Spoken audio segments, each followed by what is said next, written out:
A paz do Senhor, meus irmãos e minhas irmãs. Aqui é José Edmilson Júnior, do canal Teológico. Havíamos interrompido durante um tempo esse trabalho de leitura das Sagradas Escrituras, em demanda de outros projetos, mas acredito que já podemos retomar aqui nossos trabalhos, postando vídeos aqui no canal Teológico de leitura de diversas versões de textos bíblicos, de diferentes traduções bíblicas, e também com diferentes recursos. Então, Bíblias com comentário de Scofield, a comentário de Holman, a palavra-chave, e também com leituras em Bíblias da Almeida Revista e Corrigida, atualizada, na versão NVI, a versão NVT, ok? A NTLH. Então vamos fornecer diferentes traduções bíblicas e também diferentes recursos de comentários bíblicos, tá ok? Aqui vamos então proceder à leitura na Bíblia comentada de Scofield. Ela é Almeida Corrigida Fiel, ok?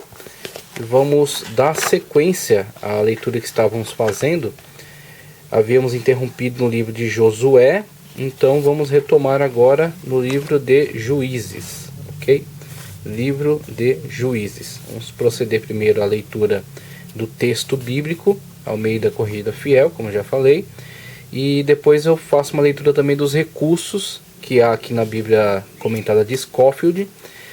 Além disso, vamos acrescentar outros materiais que estarão disponíveis nos outros canais, no canal de estudos e no canal Estudo Bíblico, tá? Então vamos fazer a leitura, por exemplo, do comentário histórico-cultural da editora Vida Nova e também comentários bíblicos, o comentário de Beacon, o comentário de Matthew Henry, tá? O comentário NVI. Então vamos disponibilizar diferentes comentários bíblicos para seu enriquecimento nas leituras e nos recursos para entendimento do texto bíblico, ok? Então procedendo aqui a leitura na Bíblia comentada de Scofield, versão Almeida Corrigida Fiel, a página, deixa eu localizar aqui, página 243, tá? Início do livro de Juízes, que nos diz: aqui temos o subtítulo: A recordação do passado e instrução do ofício de juiz.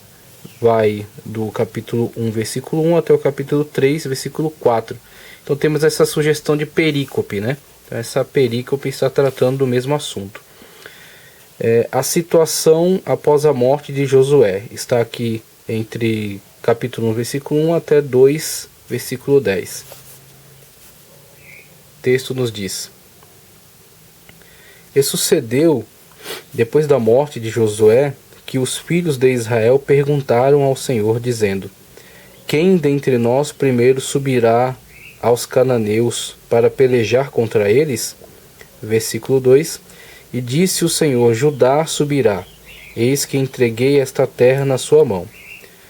Então disse Judá a Simeão seu irmão: Sobe comigo a minha herança, e pelejemos contra os cananeus, e também eu contigo subirei a tua herança. E Simeão partiu com ele.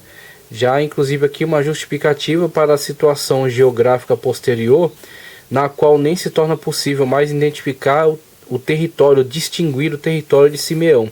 Simeão integra-se à tribo de Judá. Inclusive já vemos aqui um convite, da tribo de Judá, convidando a tribo de Simeão para a peleja, juntamente com eles, para a possessão desse território que lhe foi concedido, que lhe foi destinado. Então já temos aqui um entendimento textual para essa situação geográfica posterior. Vamos lá. Próximo subtítulo diz: As vitórias de Judá. E subiu Judá, e o Senhor lhe entregou na sua mão os cananeus e os perizeus, e feriram deles em Bezeque a 10.000 homens. E acharam Adoni-Bezeque em Bezeque, e pelejaram contra ele, e feriram os cananeus e os perizeus. Porém Adoni-Bezeque fugiu,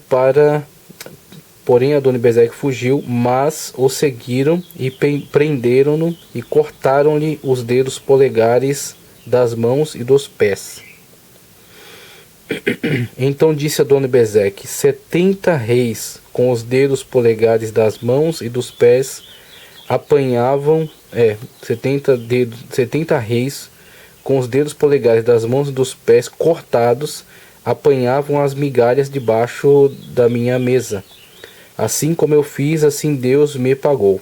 E levaram-no a Jerusalém e morreu ali. Verso 8. E os filhos de Judá pelejaram contra Jerusalém, tomando-a, ferindo-na ao fio da espada, e puseram fogo na cidade. Cidade essa que posteriormente será reconquistada por Davi, será habitada, né? Construir-se ali os palácios e posteriormente Salomão construirá o templo. E depois os filhos de Judá desceram a pelejar contra os cananeus que habitavam nas montanhas e no sul e nas planícies. E partiu Judá contra os cananeus que habitavam em Hebrom. Era, porém, outrora o nome de Hebrom Kiriat Arba. E feriram a Sesai e a Aimã e Talmai. E dali partiu contra os moradores de Debir. E era outrora o nome de Debir Kiriat Sefer. E disse Calebe: quem ferir a Kiriat Sefer e tomar, lhe darei a minha filha Axa por mulher. E tomou-a Otniel, filho de Kenaz, o irmão de Calebe, mais novo do que ele. E Calebe lhe deu a sua filha Axa por mulher. E sucedeu que, indo ela a ele, o persuadiu que pedisse um campo a seu pai. E ela desceu do jumento, e Calebe lhe disse: que é que tens? E ela lhe disse: dá-me uma bênção, pois me deste uma terra seca. Dá-me também fontes de águas. E Calebe lhe deu as fontes superiores e as fontes inferiores.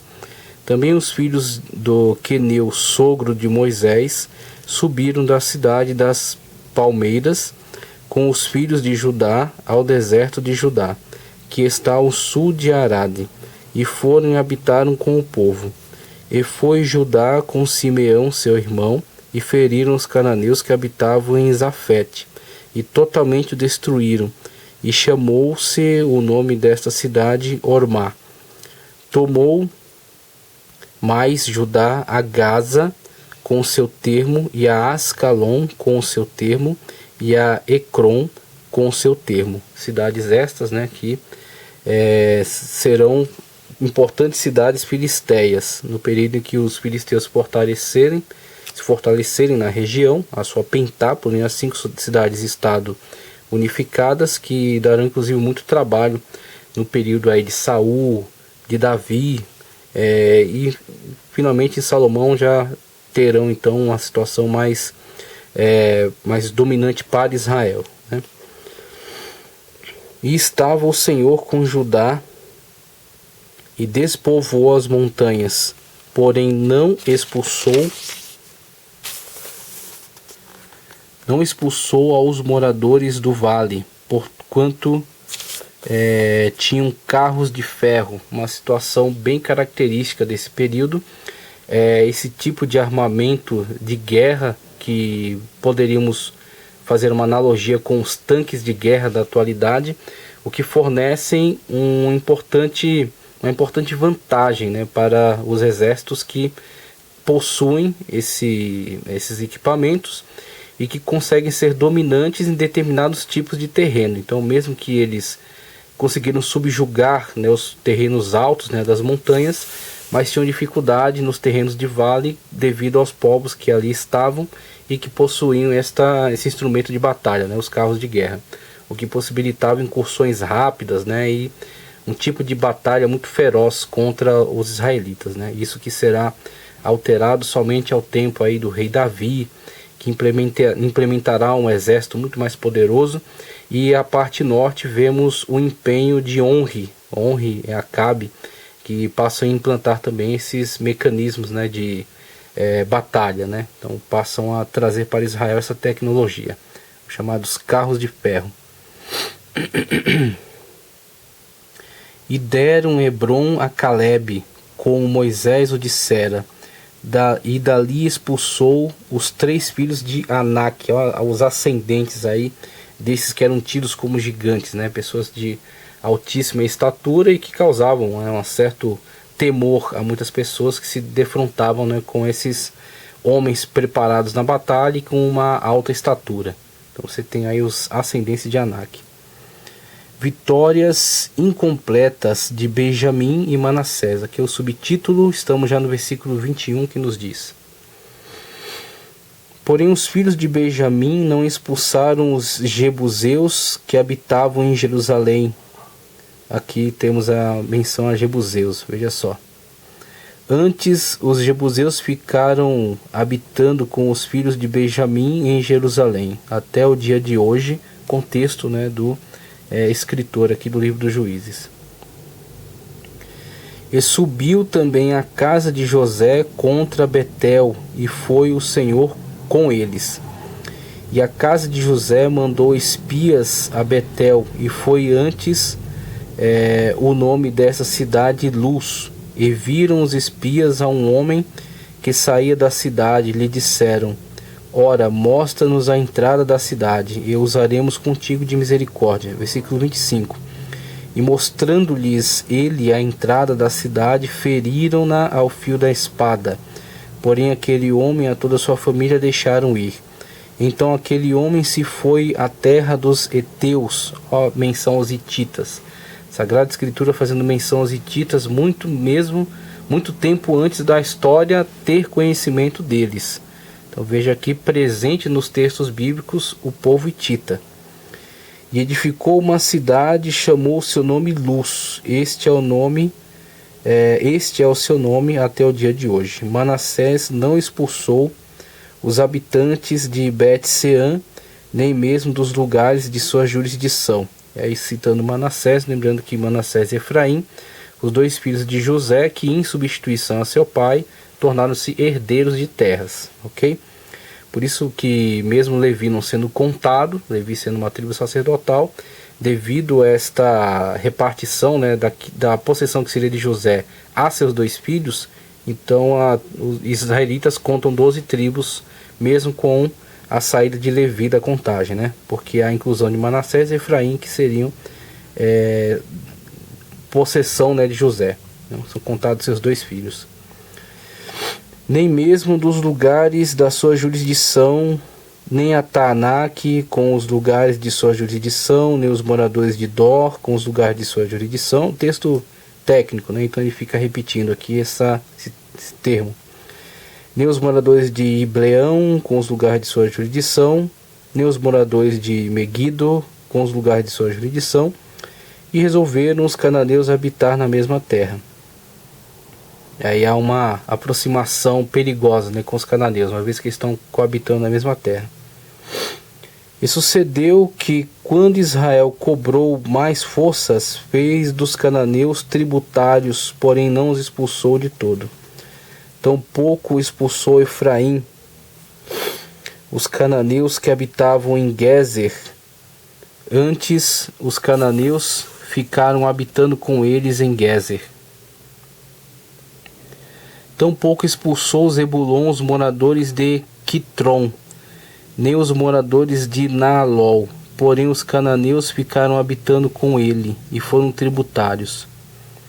Só que aí há o risco, né, de uma aproximação em relação às práticas religiosas que eram abomináveis aos olhos de Deus. Então há um grande risco que será observado ao longo da Escritura, né? Tampouco Azer expulsou os moradores de Aco, nem os moradores de Sidom, como nem de Alabe, nem de Agzibe, nem de Elba, nem de Afeque, nem de Reobe. Porém os azeritas habitaram no meio dos cananeus que habitavam na terra, porquanto não os expulsaram. Tampouco Naphtali expulsou os moradores de Bet-Semes, nem os moradores de Bet-Anat, mas habitou no meio dos cananeus que habitavam na terra. Porém lhes foram tributários os moradores de Bet-Semes e Bet-Anat. E os amorreus impeliram os filhos de Dan até as montanhas, porque nem os deixavam descer do vale. Também os amorreus quiseram habitar nas montanhas de Eres, em Aijalon e em Saalbim. Porém prevaleceu a mão da casa de José e ficaram tributários. e foi o termo dos amorreus desde a subida de Acrabim, desde a penha e dali para cima. Então, localizações geográficas típicas, né, do contexto aí dessa região. Então, temos a leitura do capítulo 1 no livro dos Juízes, a situação das batalhas para a possessão das terras, a situação, né, de unificação entre algumas tribos para se empenhar nessas lutas, situações em que algumas delas prevaleceram, tornando os povos tributários, mesmo não cumprindo aquilo que era a determinação divina, da sua total expulsão, né? Da total eliminação, da verdade, desses povos que estavam votados ao anátema. Então, a situação de alguns que tornaram seus vizinhos tributários, alguns que não conseguiram impor força sobre eles, como a situação de Dan, e muitos que conseguiram expulsá-los de algumas regiões, tomando posse então de suas terras, ok? Conforme a ordem do Senhor Deus para eles. Então, alguns recursos aqui da Bíblia comentada de Scofield, temos aqui uma introdução, uma breve introdução ao livro dos Juízes. Juízes tem esse nome por registrar as atividades de 12 homens e uma mulher, chamados juízes e convocados por Deus para livrar Israel em períodos de declínio e desunião. Depois da morte de Josué, ninguém foi capaz de uma liderança como a que tivera Josué. O ciclo de 4 fases tão comum na história de Israel, rebelião, castigo, arrependimento e restauração, ocorre repetidas vezes. Josué é um livro de vitórias, Juízes é um livro de derrotas. Josué, o líder, morrera, mas Deus permaneceu com o povo.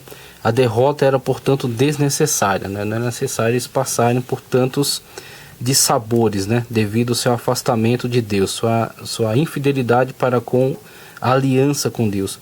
Os juízes foram escolhidos entre diferentes tribos, nem todos tiveram jurisdição sobre todo o território de Israel. A influência de alguns foi local. Em vários casos, o período de administração deles provavelmente coincidiu. Veja também 12:18, anota em 12:18, né?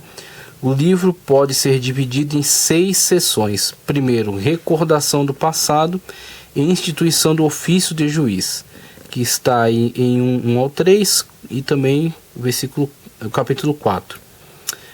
2, 5 juízes, de 3 versículo 5 até 5, versículo 31.